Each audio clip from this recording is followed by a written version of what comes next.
Bonjour, je suis Maureen, professeure de français et responsable pédagogique à DigiSchool. Aujourd'hui, on va faire un débrief des différentes conférences de presse pour vous parler de la rentrée scolaire qui a bien lieu le 1er septembre.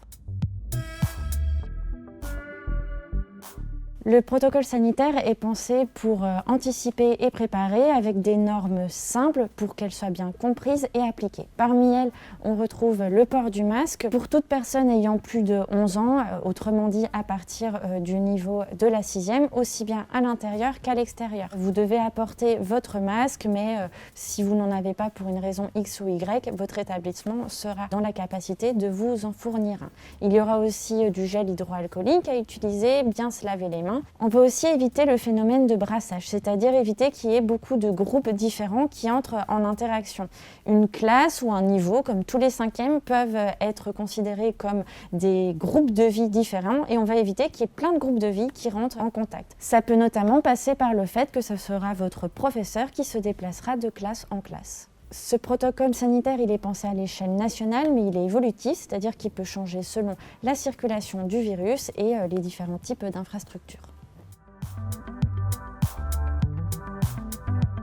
À la rentrée, vous n'avez pas de cours à distance, mais selon la situation et son évolution, il y aura deux schémas, deux hypothèses possibles par rapport aux cours à distance. Soit il y aura des cours à distance de façon partielle, donc une partie à la maison et une partie en présentiel, soit tous les cours seront mis à distance.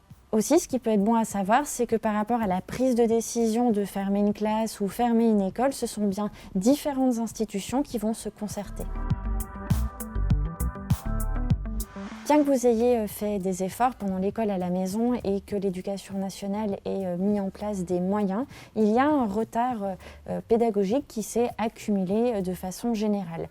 L'idée, c'est que ce retard pédagogique il soit rattrapé à la Toussaint. Ça, ce sont vos professeurs qui vont mettre en place différentes choses. Ils pourront notamment, par exemple, faire des évaluations au début pour voir quel chapitre ils doivent retravailler avec vous. Il ne faut pas les confondre avec l'évaluation de 6e qui, elle, est bien obligatoire.